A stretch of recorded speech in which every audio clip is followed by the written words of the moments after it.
السلام عليكم ورحمة الله وبركاته. حبايب قلبي عاملين ايه؟ يا رب تكونوا بألف صحة وبألف خير. النهارده جاي لكم فيديو جديد واكلة جديدة. اكلة بتاعتنا النهارده من الاكلات المصرية الأصيلة اللي هي اكلة طبعا كلنا بنحبها. حلوة قوي، هتدفينا في البرد اللي احنا فيه دوت، لان الجو قلب مرة واحدة. فقعدت افكر اعمل اكل ايه. قلت اكلة من الاكلات القليلة جدا اللي احنا بنعملها وبنحبها قوي قوي. الاكلة بتاعتنا النهارده حلوة قوي قوي قوي، اكلة مصرية مش قادرة اقول لكم. بس قبل ما نبدا الفيديو بتاعنا نصلي على الرسول عليه الصلاه والسلام. ولو مش مشتركه معايا في القناه تشتركي وتفعلي زر الجرس عشان يوصلك كل جديد. نبدا الفيديو بتاعنا كده وادور لكم الكاميرا عشان نشوف احنا هنعمل اكل ايه، ونقول بسم الله الرحمن الرحيم قبل ما نبدا. تعالوا بقى عشان نشوف احنا هنعمل ايه النهارده، واحده واحده كده، ونقول بسم الله الرحمن الرحيم. بصوا حبايب قلبي، الاكله بتاعتنا اللي احنا هنعملها النهارده البصاره دوت. فول مدشوش بيتجاب من عند العلاف. تقولوا له عايزه فول مدشوش، انا جايبه نص كيلو لان انا عايزه اعمل كميه كبيره شويه. دوت غسلته حلو مره واثنين وثلاثه. هو بدا يعمل رغوه لان هو بدا يغلي، لان انا سايباه على البوتاجاز من شويه. غسلته مره واثنين وثلاثه، خليت ميته زي الفل، وبدات ان انا احطه على البوتاجاز يعني. واللي انا هضيفه له دلوقتي، اول حاجه هنجيب مع بعض بصلايه كده، نقطعها زي ما انتم شايفين اهي. هو بيقولوا على البصاره بنت عم العدس، تمام. وده كده كان فص توم. بس كده بس كده، مش هحط اي حاجه تاني دلوقتي. بقيه المكونات بتاعتنا هحطها بعدين. بس دي اول حاجه انا بحطها. بغسل الفول بس بتاع سخنت. بغسل الفول وبروح حاطه البصل والثوم واسيبهم كده يغلوا ويستووا مع بعض قوي كده. اسيب الفول بتاعي ده لما يستوي قوي قوي، وبعد كده نشوف هنعمل ايه. ما تروحوش في اي حته. نبدا بقى كده اغطي عليه ونشوف لما يستوي احنا هنعمل ايه. حبايب قلبي دلوقتي على ما يبدا الفول بتاعي يتسلق ويخلص، هبدا اجهز البصل بتاعي. انا جبت كده بصلتين كبار وقطعتهم حلقات زي ما انتم شايفينهم كده اهو، زي ما انتم شايفين اهو. هكمل تقطيع معاكم اهي كده. انا بس ما جبتش تقطيع من اوله عشان وقت الفيديو بس ما يبقاش طويل عليكم. هقطعها كده حلقات حلقات، وبعد كده نشوف احنا هنعمل ايه تاني. بصوا حبايب قلبي، بعد ما قطعت البصل حلقات زي ما انتم شايفينه كده، في خطوه مهمه هنعملها مع بعض عشان البصل يطلع مقرمش معايا قوي. هحط شويه ملح كده، احطهم كده. وكمان هجيب حبه من الخل، يعني ملح وخل على شويه البصل دول اهو كده. نبدا نعمل بقى ايه زي ما اللي انتوا شايفينه ده. لو انتوا هتعملوا كشري، تعملوا بصل الكشري بنفس الطريقه دي، هتعملوا بصاره ونفس الطريقه دي. البصل واحد ده، الطريقه دي هتخلي البصل يطلع معايا مقرمش. ما تخافيش، ما تفتكريش ان البصل هيتكسر ولا حاجه، لا. انا بعمل كده عشان انزل الميه اللي فيه قوي، والخل هيخليه يبقى مقرمش معايا، والملح برده هيخليه مقرمش وهيساعد ان هو يخليه يحمر بسرعه وياخد لون واحد، ما تبقاش واحده فاتحه وواحده غامقه. بصوا بقى كده، بصوا انا بعمل ازاي اهو. هتنيني اعمل كده لغايه ما انزل الميه اللي فيه كلها خالص، ما اخليش اي ميه، تمام. بصوا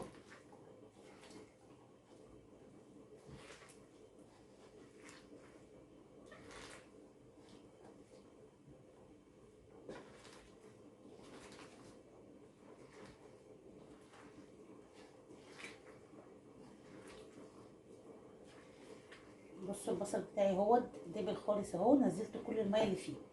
احنا بقى هنيجي دلوقتي نشوف الخطوه الثانيه اللي هنعملها مع بعض ايه. بصوا حبايب قلبي، انا عندي الزيت اهوت على البوتاجاز، سايباه بيقدح قوي، يعني عايز الزيت يسخن قوي. وبعد كده البصل ابدا اعصره من الميه كده كده. شايفين بعصره ازاي؟ بعصره حلو قوي، وابدا انزل بيه بسم الله الرحمن الرحيم. بس خلي بالك عشان دي بس الحركه دي سامعين طبعا صوت الطشه بتاعت البصل. بصوا بعصره من الميه قوي اهو، ما بخليش فيه اي ميه خالص، وانزل بيه اهو كده اهي، مفيش اي ميه خالص، وانزل بيه. بصوا كده انا ما خليتش البصل فيه اي ميه خالص خالص خالص. لو انت هتعملي كشري هيطلع مقرمش معاكي وحلو جدا. مفيش بقى شويه الدقيق ولا شويه النشا ولا الحاجات اللي الناس بتقعد تعملها ديت خالص. اعمليه كده بس بجد والله هيطلع زي الفل. انا غاسله ايدي يا جماعه عشان الناس بس ايه اللي انا بعملها. انا غاسله ايدي حلوه قوي، وبعمل في بيتي لولادي فايه. بصوا بصوا الميه اللي طلعت منه اهي. الميه دي بقى انا خلاص مش محتاجاها، اخلص منها. والبصل عندي اهوت ابدا ان انا اقلبه كده بس. نبدا ان احنا ايه نقلب في البصل بتاعنا بقى. بصوا بقى كده حبايب قلبي، نبص على الفول بتاعنا نشوف ايه وصل لايه. بصوا شايفينه كده اهو، استوى خالص اهو. شايفين؟ بس انا بس اقرب لكم الكاميرا شويه. البصل هنا هو بيتحمر اهو، ومخليه بالي منه وعماله اقلب فيه وحاطه له زيت كتير. البصل اهم حاجه يا جماعه عشان يبقى كويس معانا برده في التحمير، نحط له زيت كتير. تمام. وعندي دلوقتي الفول بتاعي هو خلاص قرب يستوي والميه قلت منه. في الوقت ده بقى نبدا نضيف الخضره بتاعتنا. ده الاساسي الاساسي بتاع البصاره عشان يدينا اللون الاخضر الجميل والريحه. بصوا يا جماعه شويه خضره حلوين ازاي. نبدا ان احنا نحط الخضره دي دلوقتي الشتاء، فالخضره حلوه قوي قوي. بصوا لونها حتى تحفه ازاي. هبدا ان انا بقى اجيب ديت كده الخضره معانا، شبت وكزبره. ده اول حاجه كده الشبت. بسم الله الرحمن الرحيم.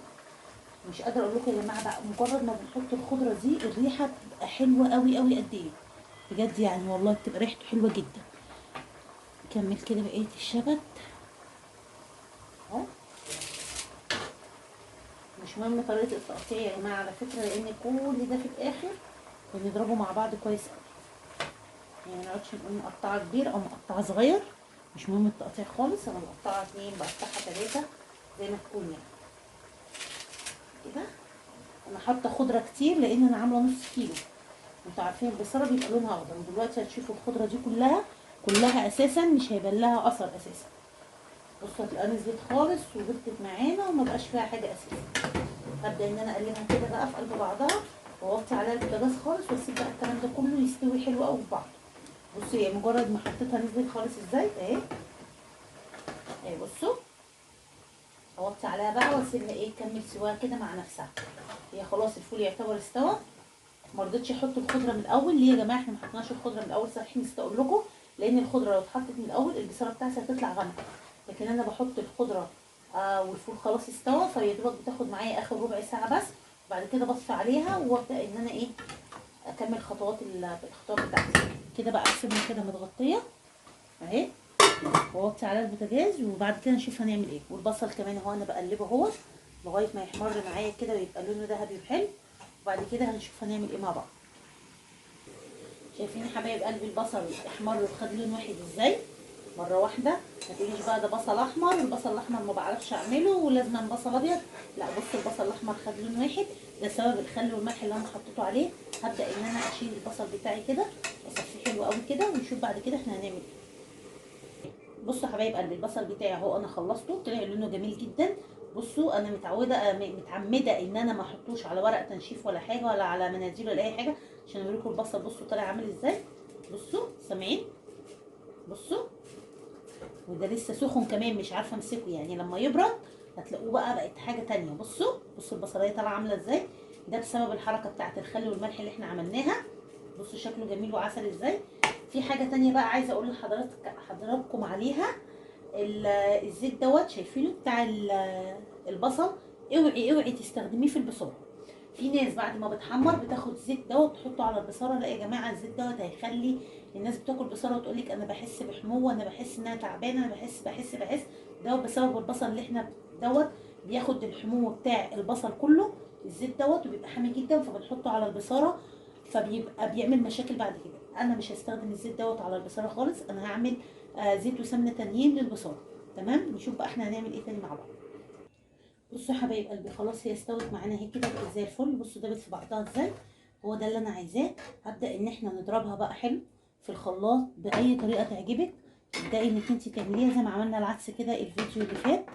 فاحنا هنضربها دلوقتي المره دي. بس انا هفصل لكم الكاميرا واقول لكم بس اول حاجه كده. بسم الله الرحمن الرحيم. بتتضرب معانا بكل سهوله مش تاخد وقت خالص. بصوا بس انا هفصل الكاميرا عشان الصوت وبعد كده نرجع تاني. كده خلاص حبايب قلبي تمام بعد ما ضربتها معاكم. بصوا شكلها اهي. بصوا اهي. بصوا لونها اخضر وجميل ازاي. ما بقاش لونها غامق معايا ولا اي حاجه. ده نتيجه ان انا حطيت الخضره في اخر 10 دقايق بس. بصوا هبدا بقى كده اجيب معلقه سمنه، احط لها معلقه سمنه ومعلقه زيت. اوعي تستخدمي الزيت اللي انتي اللهم صل على سيدنا محمد، الزيت اللي انتي قولوا معايا الزيت اللي انتم محمرين في البصل. تمام. ودوت اهو زيت ذره. هبدا ان انا اضيف لها شويه زيت ذره برده كويسين كده بس حلو قوي كده. وابدا ان انا اقلب بقى كل الكلام ده كده ببعضه كده كل ده يخش بتاعتي هتبقى حلوه قوي، عاملاها بزيت ذره يا جماعه، يعني خفيفه قوي قوي قوي. ده كل الكلام ده يخش في قلب بعض. هبدا بقى كده اتبلها. عندي كده دي كزبره ناشفه، ودول حبه شطه، وادي كده حبه من الكمون، وكده حبه من الملح. تمام، يعني شطه وكزبره ناشفه وكمون وملح. ابدا بقى اقلب ده كده. خلاص البصاره بتاعتي كده جهزت يا جماعه، خلاص مفيش اي حاجه خالص. هتاخد غلوه واحده بس كده بسيطه على النار، وبعد كده هنطفي عليها. كده حبايب قلبي بقى البصاره بتاعتي الجميله اهي جاهزه معانا اهي. بصوا متبله وفي منتهى الجمال وملحها مظبوط وحاجه كده فخر من الاخر. نبدا بقى كده نغرف. بسم الله الرحمن الرحيم. اكله من الاكلات الحلوه جدا جدا، جربوها بالطريقه دي بجد مش هتندموا. حلوه قوي قوي قوي قوي. في ناس بتحط بصل فيها كده وتقلبه جواها. انا ما بحبش الحركه دي لان البصل بيطرى وبيعمل زي سمار فيها كده، وتيجي تاكليه تلاقيه طري. لكن انا بغرفها كده، وما بحب احط البصل بحطه وقت الاكل. حبايب قلبي كده خلاص البصاره بتاعتنا هي جاهزه وخلصناها مع شويه مخلل بلدي كده، حاجه فاخر من الاخر. انا بحب اكل معاه المخلل البلدي والبصل. بصوا البصل بقى يا جماعه بعد ما نشف، بعد ما برد ولا ايه، بصوا بصوا مقرمش وعامل ازاي. وكمان مش حاطاه على ورق زبده، ولا حاطاه على مناديل ولا اي حاجه. بصوا البصل بتاعها، انا ما بحطش البصل عليها الا لما اجي اكل. يعني انا ما بغرفش البصاره كلها، يعني بغرفها كده، وقت الاكل احط البصل. ما بحطش البصل لان في ناس بتحط البصل عليها وبتسيبه.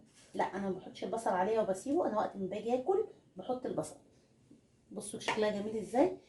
يا رب بقى اكون عند حسن ظنكم، يا رب اكون قدرت اعمل لكم حاجه جديده مفيده النهارده. واترككم في رعايه الله، والسلام عليكم ورحمه الله وبركاته. مع السلامه.